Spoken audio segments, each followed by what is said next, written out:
Hello friends, welcome to your own channel daily stock. आज की video में मैं आपको आईसीआईसीआई सिक्योरिटीज कंपनी के शेयर का एनालिसिस बताने वाला हूँ और ये भी बताऊंगा कि आपको इस कंपनी में इन्वेस्टमेंट करना चाहिए या फिर आपको इस कंपनी को बिल्कुल ही अवॉइड करना चाहिए। तो ये पूरी जानकारी आपको इस वीडियो में मिलने वाली है, तो मैं होप करता हूँ कि आप इस वीडियो को एंड तक जरूर देखेंगे। और अगर दोस्तों वीडियो को चालू करने से पहले एक बार मैं आपको याद दिला दूं कि अगर अभी तक आपने हमारे चैनल को सब्सक्राइब नहीं किया है तो प्लीज़ आप हमारे चैनल को जरूर सब्सक्राइब कर दीजिएगा, क्योंकि इससे जो हमारी नई वीडियो होगी उसका नोटिफिकेशन आपको मिल जाएगा और आप हमारी एक भी वीडियो मिस नहीं कर पाओगे। तो मैं होप करता हूँ कि अभी तक तो आपने हमारे चैनल को सब्सक्राइब कर दिया होगा। तो देखिए, सबसे पहले आईसीआईसीआई सिक्योरिटीज क्या काम करता है, देखिए एकदम शॉर्ट में समझेंगे। देखिए, आईसीआईसीआई सिक्योरिटीज एक ब्रोकिंग कंपनी है, मतलब वो ब्रोकिंग सर्विसेज प्रोवाइड करवाती है। लेकिन देखिए, उसके अलावा ये म्यूचुअल फंड सर्विसेज भी प्रोवाइड करवाती है। अब देखिए, म्यूचुअल फंड्स क्या होता है ये मैं आपको नहीं बताऊंगा, लेकिन आप एक शॉर्ट में आप समझ जाइए। ये देखिए, इंक्लूडिंग ब्रोकरेज, मतलब ब्रोकिंग फर्म है ये। देखिए, फाइनेंशियल प्रोडक्ट डिस्ट्रीब्यूशन, मतलब देखिए कोई गवर्नमेंट की सिक्योरिटीज हो गई या फिर कोई डेट मार्केट का इंस्ट्रूमेंट हो गया, तो उसका जो डिस्ट्रीब्यूशन होता है, मतलब ये ना स्मॉल पीपल तक उसको ले जाना, वो ये काम करती है। मतलब उसके बीच में ये लोग ब्रोकरेज चार्ज करते हैं। एंड इन्वेस्टमेंट बैंकिंग, मतलब लोगों के लिए इन्वेस्टमेंट का काम भी करती है, तो वो एक तरीके से वो म्यूचुअल फंड के अंदर ही आ जाता है। And retail and institutional client, मतलब जो बड़े क्लाइंट होते हैं उनके ऊपर भी है और छोटे क्लाइंट भी इनके यहाँ पर आके काम कर सकते हैं। तो देखिए, ये एक ब्रोकिंग फर्म है, मोटा मोटा आप ये मान के चलिए। बस ये बात है कि ये एक फुल डिस्काउंट, ये डिस्काउंट ब्रोकर नहीं है, ये फुल सर्विस ब्रोकर है, आप ये मान के चलिए। अब फुल सर्विस ब्रोकर क्या होता है, डिस्काउंट ब्रोकर क्या होता है, ये आपको जानना है तो आप उसके लिए मेरे को कमेंट सेक्शन में बताइए, मैं उसके लिए वीडियो लेकर आ जाऊँगा। देखिए, आज मैं आईसीआईसीआई सिक्योरिटीज की बात करूं तो इसके लिए मैं इसकी फंडामेंटल्स पर नजर डालूंगा। और देखिए, अगर आपको ब्रोकर्स के बारे में जानना है तो आप कमेंट सेक्शन में बता दीजिए, मैं उसके लिए अलग से वीडियो लेकर आ जाऊंगा, क्योंकि ये वीडियो फिर बहुत बड़ी बन जाएगी। आप ये देखिए, इसका मार्केट कैप सिर्फ 14,481 करोड़ का इसका मार्केट कैप है। मतलब ये खासी स्मॉल कैप कंपनी है, वैसे तो ये मिड कैप में आती है, लेकिन इसका जो कारोबार है वो भी इतना बड़ा नहीं है, एकदम स्मॉल, मतलब एकदम नी के बराबर इसका भी कारोबार है। मतलब अगर आप आईसीआईसीआई सिक्योरिटीज का कस्टमर बेस देखोगे तो वो भी इतना ज़्यादा नहीं है। अब अगर आप इसकी डिविडेंड यील्ड पे नजर डालोगे तो इसकी डिविडेंड यील्ड एक तरीके से एकदम बढ़िया मेरे को लग रही है। देखिए, 2.45% की डिविडेंड यील्ड एकदम बढ़िया होती है। मतलब आपको 2-2.5% का कैप, मतलब जो पैसा है वो आपको डिविडेंड में ही मिल जाएगा आपकी कैपिटल का। मतलब 50 साल के अंदर आपका जो इन्वेस्टमेंट होगा, मतलब मिनिमम 50 ईयर्स के अंदर आपको वो पैसा पूरा मिल जाएगा। और उसके अलावा आपकी कैपिटल एप्रिसिएशन जो होगी वो होगी।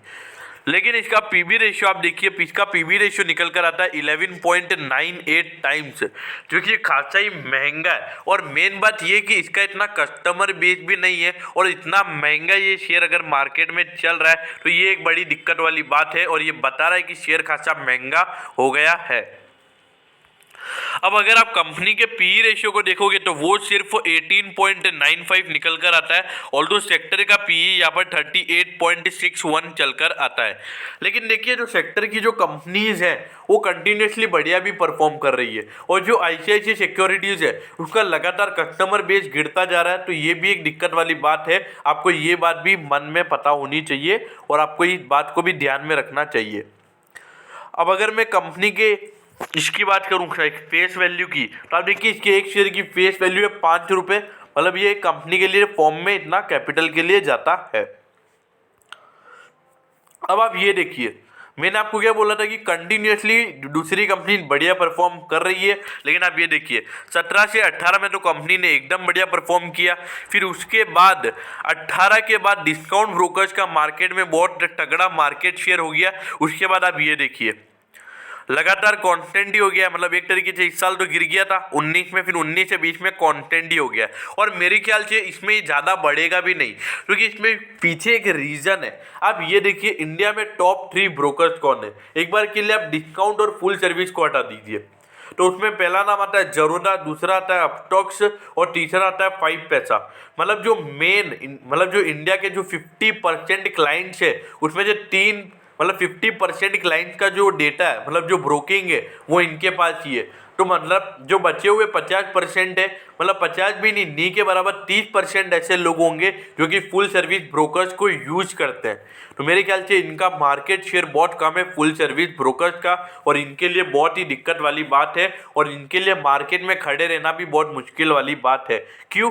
क्योंकि आप ये देखिए, भले ही 3 ब्रोकर है लेकिन आज की तारीख में इंडिया में 100 से भी ज़्यादा रजिस्टर्ड ब्रोकर्स हैं। तो ये एक दिक्कत वाली बात पैदा कर देता है। क्यों? क्योंकि आप देखिए आज मार्केट में लोगों के पास चॉइस कितनी है। अब आप एक डीमैट अकाउंट खोलोगे तो आपको मतलब एट द टाइम आपको 10-15 वो मिल जाएंगे, ब्रोकिंग फॉर्म मिल जाएगी। आप कंफ्यूज हो जाओगे कि आपको किसके अंदर डीमैट अकाउंट खोलना चाहिए। तो इसीलिए इस सेक्टर के अंदर कंपटीशन खासा ही ज़्यादा है, और ऐसे में आईसीआईसीआई सिक्योरिटीज जिसका कस्टमर बेस अभी बहुत कम है और एक तरीके से जितना ये ब्रोकरेज चार्ज करते हैं, तो मेरे ख्याल से इनके धंधे पे अफेक्ट पड़ सकता है और इनके लिए ये बुरी बात है।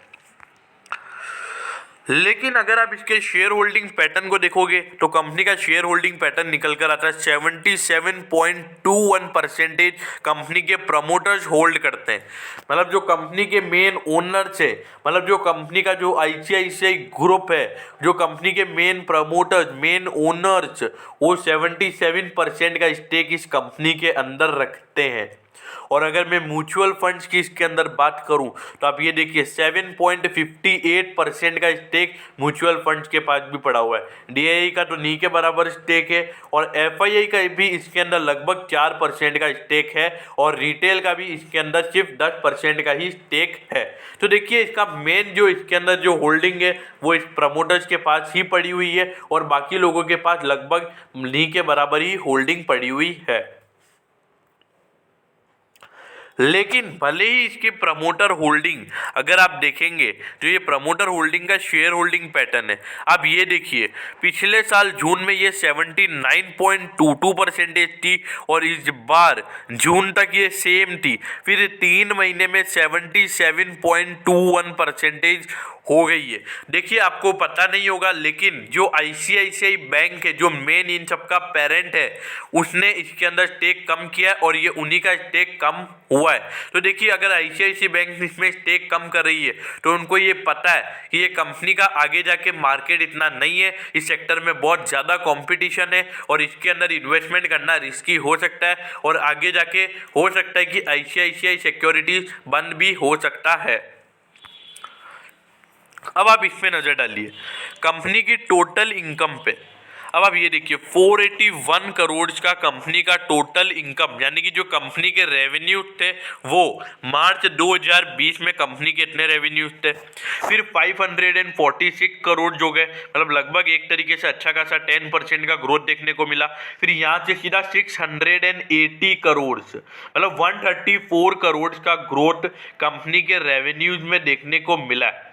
तो मतलब कंपनी का धंधा एक तरीके से तो बढ़िया चल रहा है। देखिए इस कंपनी का धंधा मेन ब्रोकिंग फर्म से इनको इतना मुनाफा नहीं आता है, इनका जो मेन मुनाफा जो आता है वो आता है म्यूचुअल फंड्स का ये जो ब्रोकरेज, जो एग्जिट पॉइंट, जो एग्जिट का चार्ज लेते हैं, जो एंट्री का चार्ज लेते हैं, उससे इनकी एक मेन मुनाफा होता है। क्योंकि लोग म्यूचुअल फंड में ज़्यादा पैसा डालते हैं और अपना खुद का डीमैट अकाउंट ये नहीं खुलवाते और इसीलिए मेरे ख्याल से इनका मेन इनकम जो है वो म्यूचुअल फंड सर्विसेज से आता है।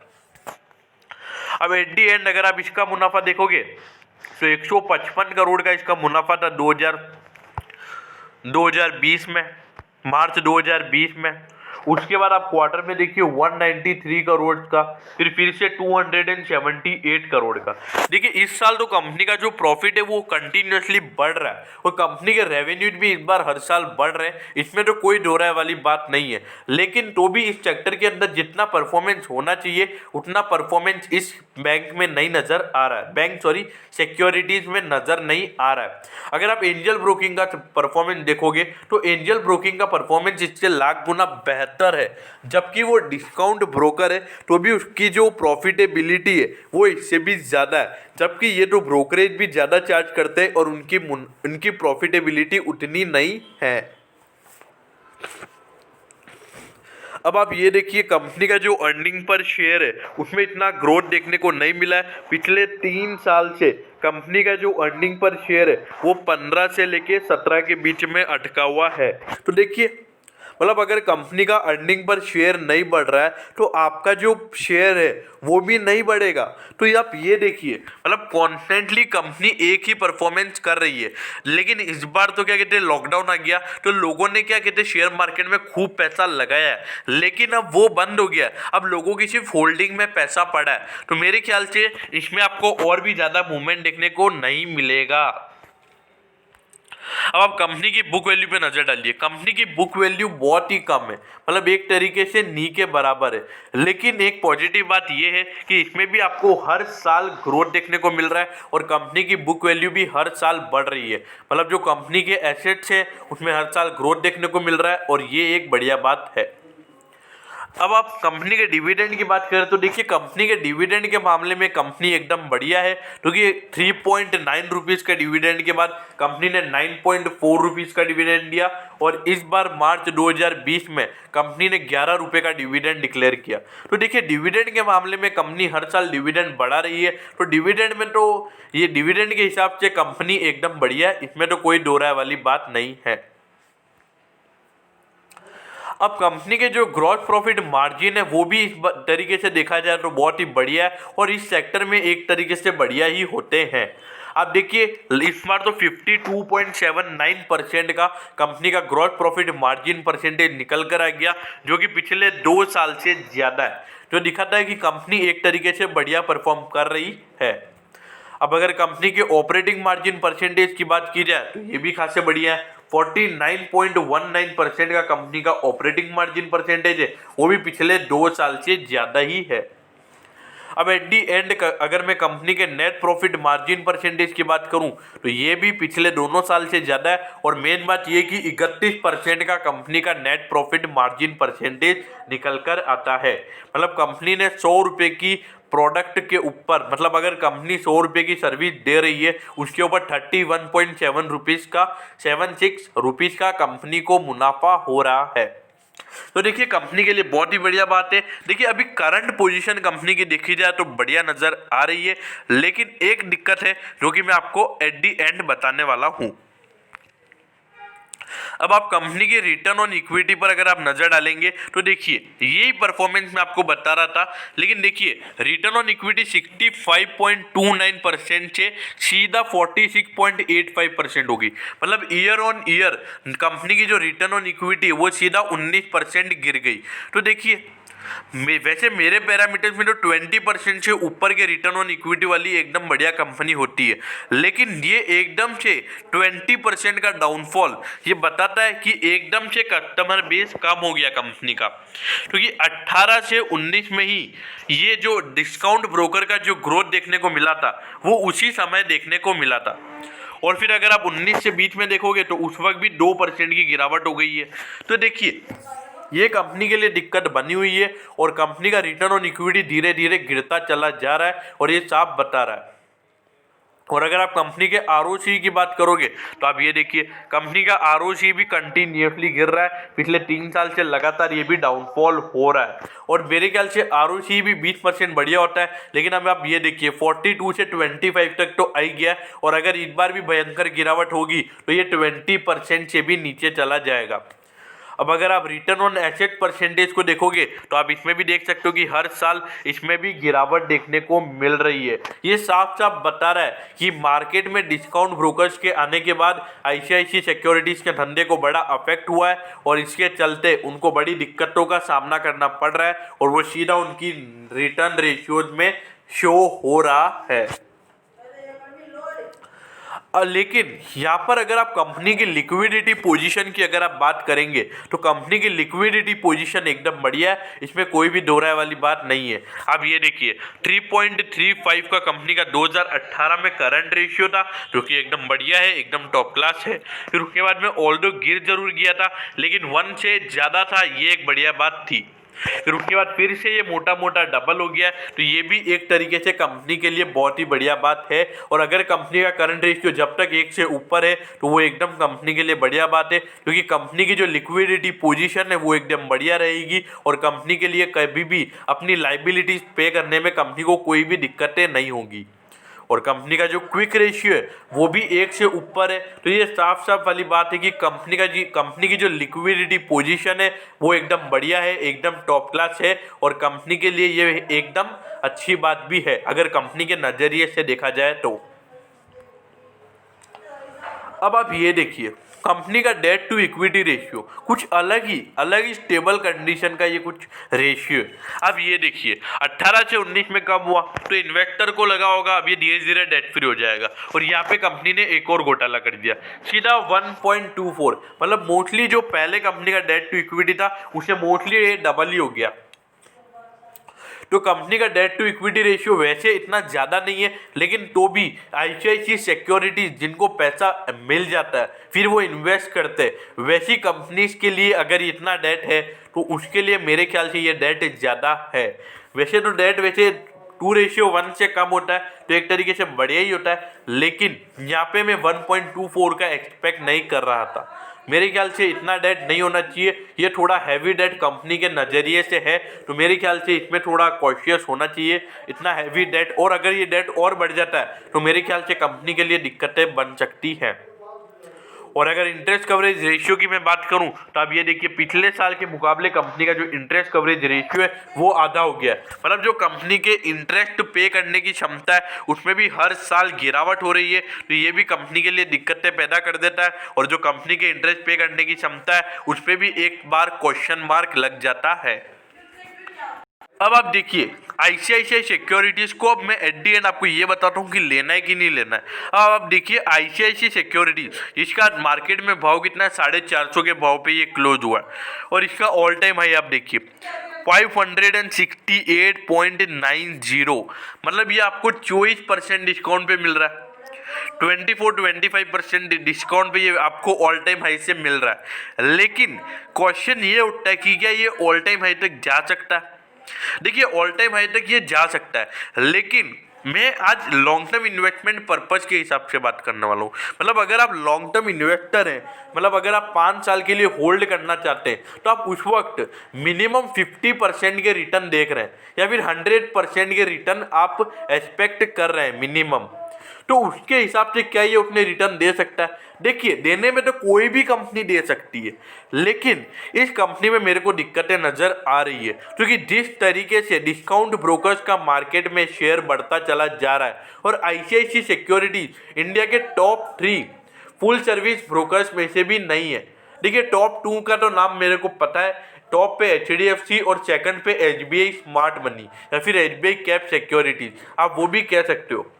तो ये आईसीआईसीआई सिक्योरिटीज का इतना मेन कारोबार भी नहीं है। और मेन बात ये है कि जिस तरीके से डिस्काउंट ब्रोकर्स का मार्केट शेयर बढ़ रहा है और लोग अपने फुल सर्विस ब्रोकर से हटके डिस्काउंट ब्रोकर्स को ट्रस्ट करने लगे हैं, तो मेरे ख्याल से इस पे आईसीआईसीआई सिक्योरिटीज में एक दिक्कत वाली बात है। और मेन बात ये है कि मैं किसी भी ब्रोकिंग फर्म में इतना इन्वेस्टमेंट करने को नहीं बोलता हूँ। क्यों? क्योंकि एक तरीके से हर 2-3 महीने में सेबी के नए रूल्स आ जाते हैं, तो उससे ब्रोकिंग फर्म को बहुत अफेक्ट पड़ता है, क्योंकि इनका मेन धंधा मार्जिन पे भी चलता है और ब्रोकिंग वगैरह, उसका ब्रोकिंग मतलब कितना ब्रोकरेज लग रहा है उसके हिसाब से, और थोड़ा सा भी ब्रोकरेज ये ज़्यादा चार्ज कर लेते तो कस्टमर चेंज का हो जाता है, मतलब वो दूसरी ब्रोकिंग फर्म पे शिफ्ट हो जाता है। तो ये एक दिक्कत वाली बात है, और इस सेक्टर में कॉम्पिटिशन खासा ही ज़्यादा है। और एक तरीके से एक बंदे के पास आजकल 2-3 डीमैट अकाउंट है, तो उसमें से कोई दूसरे में, कोई कभी दूसरे में ट्रेड करता है, कभी तीसरे में ट्रेड करता है। तो मेरे ख्याल से एक ब्रोकिंग फर्म को थोड़ा सा इग्नोर करना चाहिए। मतलब इसके लिए इन्वेस्टमेंट के लिए मेरे ख्याल से ये दिक्कत वाली बात है। वैसे शॉर्ट टर्म इन्वेस्टमेंट के लिए आप इसमें निवेश कर सकते हैं, क्योंकि अगर देखिए अगर अभी लॉकडाउन था, फिर लॉकडाउन में आईसीआईसीआई सिक्योरिटीज मतलब हर ब्रोकिंग फर्म ने बढ़िया परफॉर्म किया। तो मतलब अगर आपने इन शेयरों को लॉकडाउन में लिया तो इन्होंने बढ़िया रिटर्न दिए, लोगों को बढ़िया पैसा कमा के दिया है। तो ऐसा अगर कभी और होता है, मतलब कभी मतलब आपको ऐसा लग रहा है कि ICICI सिक्योरिटीज़ का इस बार बढ़िया रिजल्ट्स आ सकते हैं, तो आप उस समय शेयर को खरीद कर और उसमें जो मोमेंटम होता है उसके बेसिस पर आप निकाल कर इसमें पैसा कमा सकते हैं। वैसे लॉन्ग टर्म इन्वेस्टमेंट के लिए मैं इस शेयर को सजेस्ट नहीं करूंगा, इसमें आपको निवेश नहीं करना चाहिए। वैसे मैं तो आपको कोई भी ब्रोकिंग फर्म सजेस्ट नहीं करूंगा, क्योंकि ये मार्केट ही ऐसा है, क्योंकि इसमें रोज इतना कंपटीशन बढ़ गया है कि सब ब्रोकिंग फर्म के लिए इसमें रहना मुश्किल हो गया है, खड़ा रहना मुश्किल हो गया है मार्केट के अंदर। मेन बात ये, आप प्रॉफिटेबिलिटी पे नजर मत डालिए, लॉन्ग टर्म ग्रोथ के हिसाब से देखिए कि आगे चल के इसमें क्या ग्रोथ होगा। धीरे धीरे इसका जो मार्केट शेयर कम हुआ है आप उस पर नजर डालिए। तो मेरे ख्याल से आपको समझ में आ गया होगा कि आप इसमें शॉर्ट टर्म इन्वेस्टमेंट कर सकते हैं। लॉन्ग टर्म इन्वेस्टमेंट के लिए ये मेरा ओपिनियन नहीं है, इसमें लॉन्ग टर्म इन्वेस्टमेंट के लिए पैसा नहीं डालना चाहिए। देखिए वैसे ये मेरा पर्सनल ओपिनियन है, आप अपने फाइनेंशियल एडवाइजर से पूछ के कुछ काम कीजिएगा, अपना खुद का भी एनालिसिस कीजिए, फिर देखिए कि आपको इन्वेस्टमेंट करना है या नहीं। देखिए कुछ बातें मैंने बोली हो वो मेरा पॉइंट ऑफ व्यू अलग हो सकता है, आपका पॉइंट ऑफ व्यू और भी अलग हो सकता है। तो मेरे ख्याल से मैं क्लियर हूं। और ICICI सिक्योरिटीज़ का अगर आपको एनालिसिस बढ़िया लगा हो तो आप प्लीज़ कमेंट सेक्शन में ज़रूर बताइएगा कि आपको एनालिसिस बढ़िया लगा है। और अगर आपको किसी और कंपनी का वीडियो भी चाहिए हो तो आप उसके रिगार्डिंग भी कमेंट कर सकते हो, मैं उसके लिए भी वीडियो लेकर आ जाऊँगा। और अगर आपको वीडियो अच्छी लगी हो तो प्लीज़ आप वीडियो को लाइक और शेयर जरूर कर दीजिएगा, क्योंकि इससे मुझे मोटिवेशन मिलता है कि मैं आपके लिए और ऐसी वीडियो ला सकूं। Okay, thank you.